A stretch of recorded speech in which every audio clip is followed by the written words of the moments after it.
Hello students, फिर से आप सभी का स्वागत है हमारे क्लास अपन में।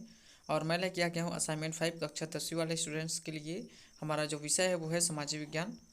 तो हमारा क्वेश्चन नंबर फर्स्ट इस प्रकार है, किसी देश में लिंगानुपात कम होने पर क्या होगा।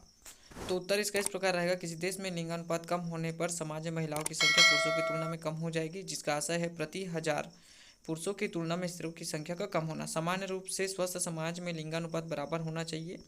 किसी देश में यह लिंगानुपात कम है, इसका मतलब है वहाँ बालिकाओं और महिलाओं के पोषण, शिक्षा, स्वास्थ्य आदि पर अपेक्षाकृत कम ध्यान दिया जा रहा है, जिसके कारण लिंगानुपात कम हो रहा है। अतः इन बातों पर हमें अत्यधिक ध्यान देना चाहिए। फिर इसके बाद है क्वेश्चन नंबर 2, योजनाबद्ध विकास के कारण सरकार की ताकत में वृद्धि कैसे हुई। योजनाबद्ध विकास के इस विचारधारा पर आधारित था कि केंद्र सरकार को आर्थिक विकास के लिए ठोस कदम उठाए जाने चाहिए। पंचवर्षीय योजना के माध्यम से विकास की प्रक्रिया में देश के सभी संसाधनों पर नियंत्रण एवं उसके वितरण की जिम्मेदारी केंद्र के पास रहती है। अतः योजना आयोग के माध्यम से केंद्र की ताकत का विकास हुआ तथा राज्यों के हितों की अपेक्षा की गई। समय समय पर राज्यों द्वारा केंद्र पर से आरोप लगाए गए।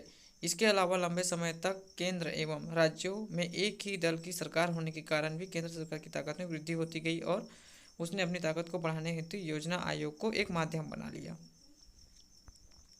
फिर इसके बाद है क्वेश्चन नंबर 3, एशिया के देशों में भारत, वियतनाम, इंडोनेशिया में स्वतंत्रता के बाद भूमि सुधारों में वर्णन कीजिए। तो सबसे पहले स्टार्ट करते हैं वियतनाम में। तो वियतनाम में जमींदारी प्रथा समाप्त हुआ। जोतने वाले किसान को ज़मीन का मालिक बना दिया गया। हर किसान को कितनी ज़मीन रख सकता है, इसके लिए एक सीमा बना दी गई। जमींदारों की संपत्ति जब्त कर ली गई।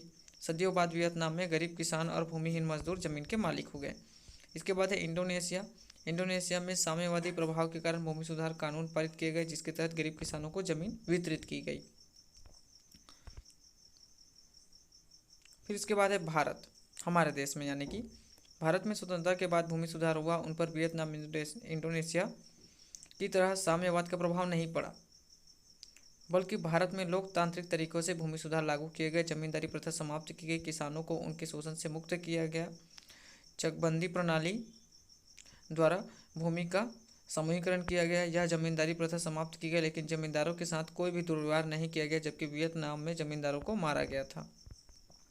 भारतीय स्वतंत्रता आंदोलन और अफ्रीका में स्वतंत्रता आंदोलन में क्या अंतर है। तो देखिए, भारतीय स्वतंत्रता आंदोलन और अफ्रीका के स्वतंत्रता आंदोलन में निम्न अंतर है। अफ्रीका में अलग अलग देशों में अलग अलग क्षेत्रों में अलग अलग देशों पर औपनिवेशिक शासन था, जबकि भारत में केवल अंग्रेज का ही शासन था। यानी कि अफ्रीका के अलग अलग क्षेत्रों पर अलग अलग देश अपना शासन चलाते थे, लेकिन हमारे भारत में केवल अंग्रेजों का ही शासन था। भारत में आंदोलन का नेतृत्व मध्यवर्गीय और शिक्षित वर्ग ने किया, जबकि अफ्रीका में स्वतंत्रता का संघर्ष नेतृत्व श्रमिक और मजदूरों ने संगठित होकर किया। भारत का स्वतंत्रता संघर्ष में अलग अलग जातियों, क्षेत्रों, भाषाओं के लोगों ने मिलकर भाग लिया। अफ्रीका में स्वतंत्रता संघर्ष में अफ्रीकियों ने अलग अलग देशों से संघर्ष किया।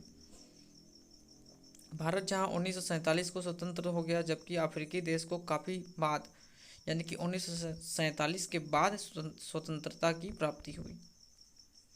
फिर देखिए, बढ़ती हुई जनसंख्या ही पूरे विश्व को विकास में बाधक है। क्या आप इस कथन से सहमत हैं? यह पूर्णतः सहमत नहीं है, और कह सकते हैं सहमत भी हैं। कुछ हद तक जनसंख्या बढ़ने से उत्पादन कौशल में वृद्धि होती है, लेकिन किसी देश में आदर्श जनसंख्या का वह आकार होता है जो अधिक से अधिक वस्तुओं और सेवाओं का उत्पादन देश में उपलब्ध संसाधनों का प्रयोग कर सके।